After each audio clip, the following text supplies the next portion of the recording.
ఆనాడు ఇరిగేషన్ మంత్రిగా ఉన్నటువంటి మిశ్రిఫ్ గారు చాలా స్పష్టంగా ఏం చెప్పిందంటే, మేము 7 ఏళ్లుగా ఇక్కడ కట్టడానికి ఒప్పుకోలేదు, మా రాష్ట్రంలో ధర్నాలు ఉద్యమాలు జరుగుతూ ఉన్నాయి, మేము 152 మీటర్ల దగ్గర ఒప్పుకోలేము. ఈ విషయం మీద మా ముఖ్యమంత్రి పృథ్వీరాజ్ చౌహాన్ గారు మీ ముఖ్యమంత్రి కిరణ్ కుమార్ రెడ్డికి ఇప్పటికే లేఖ రాశారు అని ఆ లేఖ నాకు అందించారు. ఆ లేఖని ఇప్పుడు కమిషన్ దృష్టికి తీసుకుపోయాను నేను. ఆ లేఖలో ఏముందంటే, మీకు మీరుగా నిర్ణయించుకొని పనులు ప్రారంభిస్తే మీరు చేసే ఖర్చు, మీరు చేసే డబ్బు ఏదైతే ఖర్చు చేస్తుందో అదంతా వృధాగా మారే అవకాశం ఉంది అని పృథ్వీరాజ్ చౌహాన్ గారు మన రాష్ట్ర ముఖ్యమంత్రికి రాసిన లేఖను ఆనాటి కాంగ్రెస్ మంత్రి నాకు ఇచ్చారు.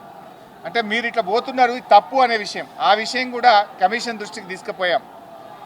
ఎట్ ద సేమ్ టైం ఒక 5-6 మీటింగ్లు జరిగినాయి మహారాష్ట్ర తెలంగాణ మధ్య. 5-6 మీటింగ్లు మినిస్టర్ లెవెల్లో, ఇంజనీర్ల లెవెల్లో. ఫైనల్గా ముఖ్యమంత్రి కేసీఆర్ గారు స్వయంగా మహారాష్ట్రకు వచ్చి మహారాష్ట్ర ముఖ్యమంత్రి ఫడ్నవీస్ గారితో జరిగిన చర్చల మొత్తం సారాంశాన్ని వారికి చెప్పే ప్రయత్నం చేశాం. ఎందుకంటే అనేక ప్రయత్నాలు చేశాం. మహారాష్ట్రలో కాంగ్రెస్ ప్రభుత్వంపై బీజేపీ ప్రభుత్వం వచ్చింది. అప్పుడు గిరీష్ మహాజన్ గారు నీటిపారుదల శాఖ మంత్రిగా ఉంటే 2015 జనవరిలో నేను వెళ్ళి గిరీష్ మహాజన్ గారిని కూడా మీరు ఎంత నష్టపరిహారం అడిగినా ఇస్తాము, దయచేసి మాకు ఉద్యమాల్లో నుంచి వచ్చిన ప్రభుత్వం, నీళ్ల కోసమే తెలంగాణ ఉద్యమం జరిగింది, నీళ్లే మాకు జీవాధారం, మాకు తమ్మిడిహట్టి దగ్గర అనుమతించండి అని గిరీష్ మహాజన్ గారిని కూడా కోరాం. ఆయన కూడా ససేమిరా అన్నారు. అప్పుడు మన రాష్ట్ర ముఖ్యమంత్రి కేసీఆర్ గారు స్వయంగా మహారాష్ట్రకు వచ్చి అక్కడ మహారాష్ట్ర రాజ్భవన్లో విద్యాసాగర్ రావు గారి గవర్నర్ గారి సమక్షంలో మహారాష్ట్ర ముఖ్యమంత్రి ఫడ్నవీస్ గారిని 17 ఫిబ్రవరి 2015 రోజు తమ్మిడిహట్టి దగ్గర బ్యారేజ్ కట్టడానికి అనుమతి ఇవ్వండి అని అనేక రకాలుగా కేసీఆర్ గారు మహారాష్ట్ర ప్రభుత్వాన్ని, మహారాష్ట్ర ముఖ్యమంత్రి గారికి విజ్ఞప్తులు చేశారు. అయినా వారు ససేమిరా అన్నారు. ఫడ్నవీస్ గారు మాట్లాడుతూ, మాకంటే ముందు 7 ఏళ్లు కాంగ్రెస్ ప్రభుత్వం ఉండే, 7 ఏళ్లు కాంగ్రెస్ ప్రభుత్వం తమ్మిడిహట్టి దగ్గర ఒప్పుకోనప్పుడు ఇవాళ నేను బీజేపీ గవర్నమెంట్, ఆ రోజు తమ్మిడిహట్టి దగ్గర కట్టొద్దని నేనే ధర్నాలు చేసినా, పోరాటాలు చేసినా, ఇవాళ నేనెట్లా ఒప్పుకుంటా, రాజకీయంగా అది ఎట్లా సాధ్యమవుతుంది, ఒప్పుకునే ప్రశ్నే లేదని ఆ రోజు ఖరాఖండిగా మహారాష్ట్ర ముఖ్యమంత్రి గారు కేసీఆర్ గారికి చెప్పారు. అంటే 7 ఏళ్లు మహారాష్ట్రలో కాంగ్రెస్, ఢిల్లీలో కాంగ్రెస్, మన దగ్గర కాంగ్రెస్, 3 చోట్ల కాంగ్రెస్ ప్రభుత్వం ఉన్నా తమ్మిడిహట్టి దగ్గర బ్యారేజీలకు ఒప్పించడంలో, అగ్రిమెంట్ చేయడంలో, పనులు చేయడంలో ఆనాటి కాంగ్రెస్ ప్రభుత్వం పూర్తిగా ఫెయిల్ అయింది. నాటి కాంగ్రెస్ ప్రభుత్వంలో ఉత్తమ్ కుమార్ రెడ్డి, కోమటిరెడ్డి వెంకటరెడ్డి, శ్రీధర్ బాబు వీళ్ళే తెలంగాణ ప్రాంతం నుంచి మంత్రులుగా ఉన్నారు. మీరు పట్టించుకోలే, 7 ఏళ్ళు మీరు చేయలే. బట్ అయినా మేము అన్ని రకాలుగా ప్రయత్నం చేశాం. ఇంత మధ్యలోనే, ఈ సమయంలోనే సెంట్రల్ వాటర్ కమిషన్ తమ్మిడిహట్టి దగ్గర నీళ్లు లేవు అని 2 లేఖలు రాసింది. 2 లేఖల్లో స్పష్టంగా అక్కడ నీటి లభ్యత తక్కువ ఉంది, మీరు ప్రత్యామ్నాయం చూసుకోండి అని మనకు కేంద్ర సిడబ్ల్యూసి మనకు చెప్పడం జరిగింది. అదేవిధంగా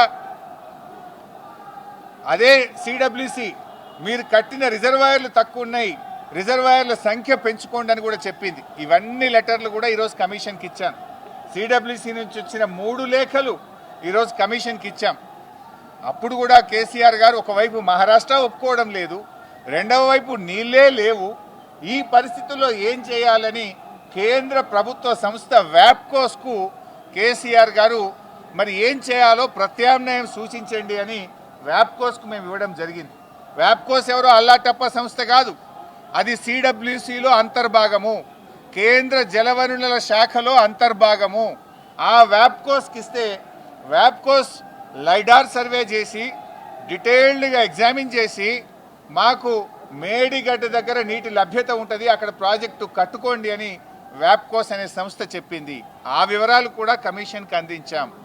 సో వ్యాప్కోస్ నివేదిక మేరకు, సెంట్రల్ వాటర్ కమిషన్ సూచనల మేరకు మహారాష్ట్ర ఒప్పుకోకపోవడం వల్ల మన ఇంజనీర్ల రికమెండేషన్ మేరకు ఆనాడు రాష్ట్ర ప్రభుత్వం నీళ్లు లేని చోట నుంచి నీళ్లున్న చోటకు మేడిగడ్డ ప్రాజెక్టుకు రూపకల్పన చేశాం. మీరు ఆనాడు నీళ్లు లేని చోట ప్రాజెక్టు ఇరికిచ్చే ప్రయత్నం చేసినారు. 7 ఏళ్లలో మహారాష్ట్రాన్ని ఒప్పించలేకపోయారు.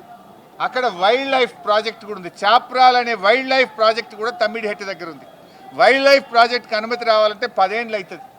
మరి పోరాటాల నుంచి నీళ్ల కోసం ఉద్యమించిన తెలంగాణ ప్రభుత్వం నీళ్ల కోసం మేము వ్యాప్కోస్ యొక్క ఆలోచన మేరకు, సూచనల మేరకు నీళ్లు లేని చోట మీరు ప్రాజెక్టు ప్రతిపాదిస్తే నీళ్లు ఉన్న చోటికి మార్చడం జరిగింది. ఎందుకు మార్చామనేది documents, evidences, meeting minutes, central water commission లెటర్లు, మహారాష్ట్ర ముఖ్యమంత్రి రాసిన లెటరు అన్నింటినీ కూడా కమిషన్కు పూర్తి ఆధారాలతో సహా సమర్పించడం జరిగింది.